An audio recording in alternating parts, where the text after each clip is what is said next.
Hey, what if making more money was simply a matter of changing how you thought about certain things? Well, in this video, I'm going to show you 5 different beliefs that hold most entrepreneurs and business owners back from making more money, and also the shifts that you need to make if you want to 10x the amount of money in your bank account. Hey, if you're new to the channel, welcome here. I'm James Robbins, and we help business owners and entrepreneurs grow and scale their business.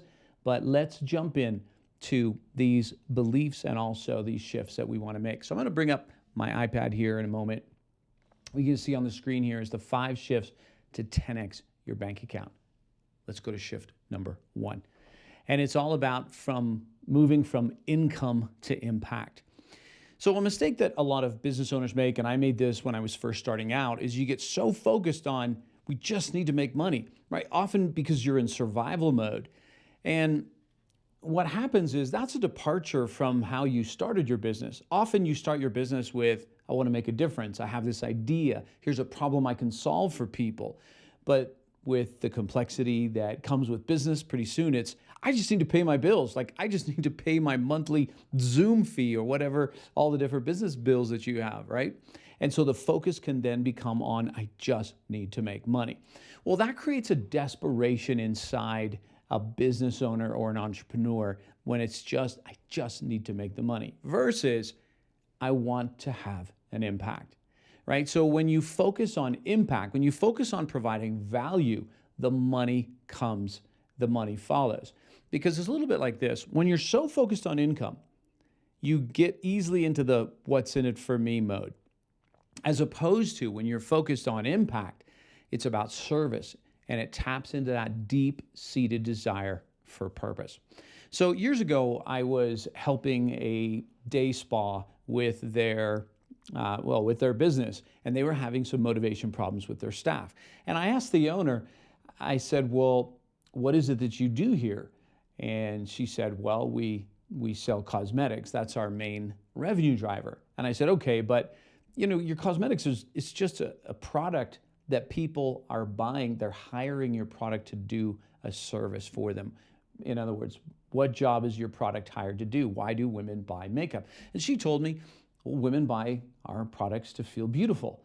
And I said, yes, exactly. You're in the business of feeling beautiful, helping others feel beautiful. So let's talk to your sales reps. But the sales reps, they were all stuck on income, right? And so what would happen is a woman would come in for a makeover, and part of their sales cycle was they would do a makeover and then they would upsell the cosmetics. What was happening in the over is that the sales reps were not present. They were just worried about, how do I transition to the upsell? What if they say no? They were so focused on making the sale versus, I just want to help this woman in front of me feel as beautiful as she can. And so we started helping them make that shift. This wasn't even the owner, but this was the sales reps, from income to impact. And suddenly it's like the light bulbs went on for people. And soon after, a woman came in, got a makeover. She felt amazing. She went to pay and she said, oh, I just feel so confident. And I said, hey, take that soundbite and let's get it back to the sales staff to remind them, what are we doing here?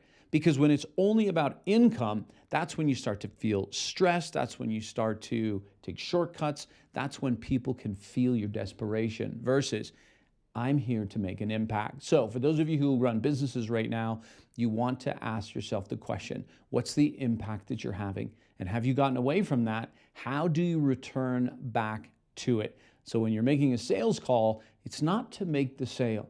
It's so that you can have an impact on that person's life or that person's business, right? This is shift number 1, and it's so important, and that is from income to impact.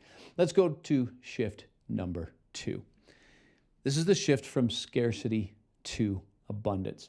Now, you've probably seen a lot of different videos out there about abundance mindsets, scarcity mindsets, but it's a real thing. Now, I grew up in a home with parents who were hardworking and started with nothing.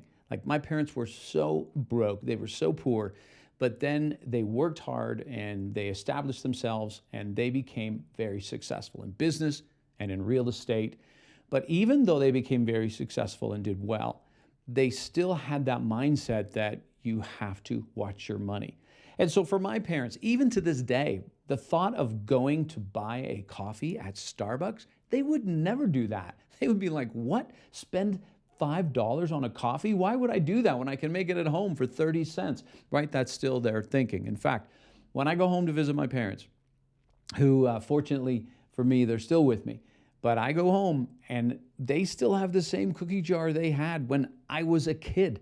Like, they just don't throw things out. They don't buy new stuff, right? That's their mindset. So I'm not saying that that's how you should live your life, but what I'm saying is, if you can relate, if you had an upbringing like that, then what gets imprinted on you is that money is scarce. You got to work hard for it, and then you got to hold on to it and don't lose it.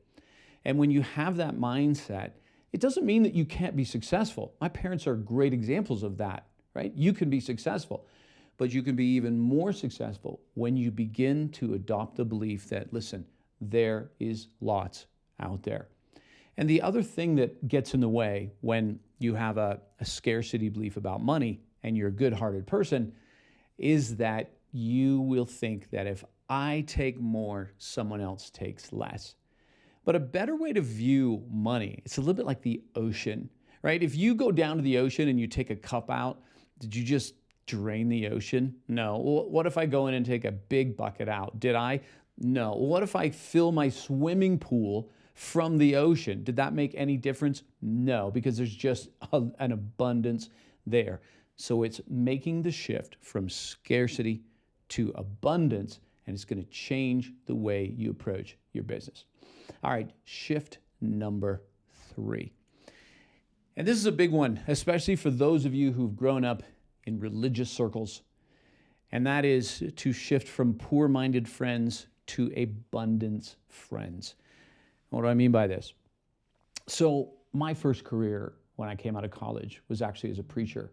And I didn't expect that I would do that, but just a long series of events, and I ended up becoming a preacher, and I loved helping people, and it was fantastic. But you know what wasn't fantastic about being a preacher? The pay, right? And so that's why I started side hustles so that I could start making more money so I could, provide better for my children. And then those side hustles ended up becoming full-time gigs. But for those of you who, and I'm going to speak to those of you who've actually grown up in church or you go to church right now, and it doesn't have to just be church, it can be any type of religion, but there's often a mindset amongst people of faith that money is bad, or that those who have money are somehow immediately greedy, or that the Bible cautions against making a lot of money. Well, it doesn't at all. What the Bible cautions against is greed, right? Don't be greedy. And greed, of course, is not good on the heart. And also greed is often will take from others just so that you can have the advantage. And so greed is not a good thing. But in terms of making money and being ambitious, they're just completely different things than being greedy.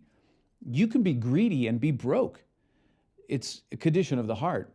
But the point I want to get to is that when I was working in ministry, I was driving this junky car, had no air conditioning. I was living in a really hot place at the time. And I remember that I had something in the trunk of my car for a couple of people who were part of our church. And I said, oh, let me go get that for you. And so they walked with me to my junky car. And they said, this is your car? And I said, yeah. And then the woman said, oh, this makes me feel so good that my preacher is not out, flying in private planes and that this is your car. Now, think about this for a moment. Now, personally, I don't think preachers should be flying private jets either. But at the same time, here I was surrounded by some people who were happy that I was driving a junker car. In fact, had I rolled into the church parking lot, maybe with a BMW, I would have got some looks and some stares and perhaps some judgment. And so I'm giving you an extreme example, but it's just a true story. But when we are surrounded by people who have this view that if you make more money, somehow that's not good. And potentially, I'm not going to approve of you anymore. This becomes very powerful for people, is that I'm going to pull my approval from you if you go raise too high up the ladder. But this doesn't have to be linked to any kind of religion. It could just be where you grew up in a socioeconomic status, that maybe you came from a place where you didn't have a lot of money. Like my parents, like I said, were broke as they were first married. But then for some people, when they start growing their business and they start making a lot of money, and maybe they upgrade their wardrobe and they upgrade their clothes, suddenly everyone from back home begins to say, oh, you're one of them now, or oh, highfalutin, or whatever words they might say. They're judgment words, right? Based on the fact that you suddenly have money. And so the shift here is to go from poor-minded friends to abundance friends. Now, first of all, I'm not the kind of person that is just going to cut my friends out because they think a certain way, whether that's about money, about politics, or about religion. If they're my friends, they're my friends. But what it does mean is I need other kinds of friends in my life who think differently about money, who are ambitious, who want to do something with their life. And so if you can relate to this point, then it's not so much about cutting your friends out as it is about adding new friends to your circle.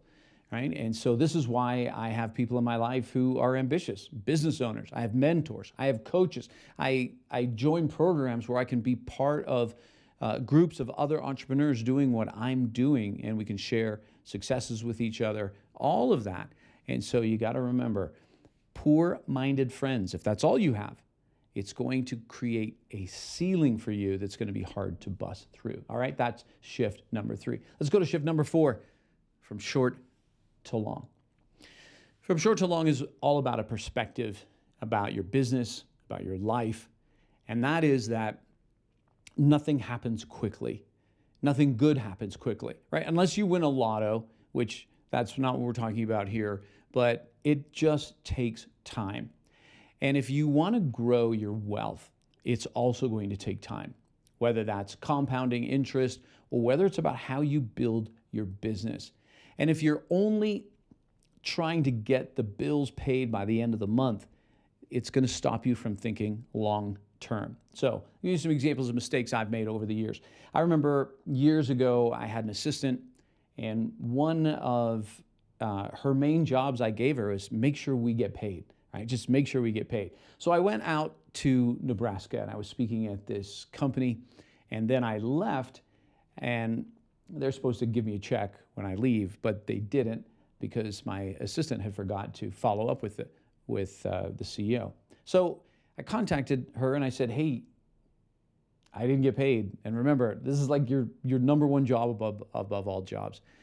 And so what she did right away is she started texting the CEO, basically demanding that he pays. And, I didn't know it at the time, but that's what was happening. Well, he ended up paying, and he never did business with me again. And I can't blame that on my assistant because ultimately it's my company, it comes back to me. But it's that mindset of if you're thinking in the short term, then you're not going to do the things that you need to create your business, like build relationships.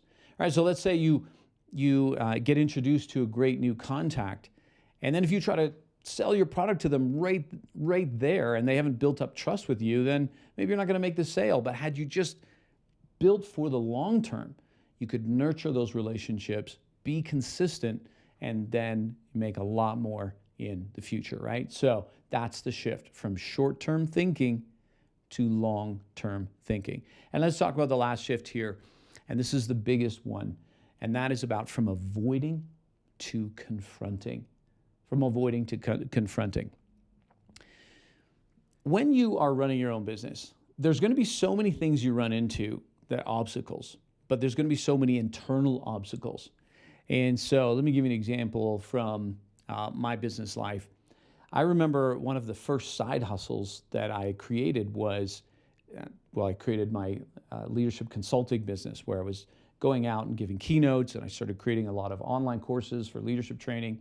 Well, then my second side hustle was to teach other people how to create online courses because I just created a ton and had a lot of success at it. But it was in a different, in a sense, world for me. And so I created all this amazing content, great programs, how to do what I had done. But then I had to go out and market it and sell it. But it was a different, like I said, it was a different venue. And because of that, I had some insecurities, I had some fears, and I wasn't sure, am I doing this right? And so I just stopped, right? Like I spent all this time and energy and effort and money to develop this basically brand new business. Then when it came to sell, I had all this internal resistance, and so I just stopped. And the thing was, if we go back to my slide here, from avoiding to confronting, I was avoiding getting out, making content, making videos, making sales calls, and what I wasn't doing was confronting that in me. Like instead of saying, hey, there's a gap here, there's a problem, why am I not doing this?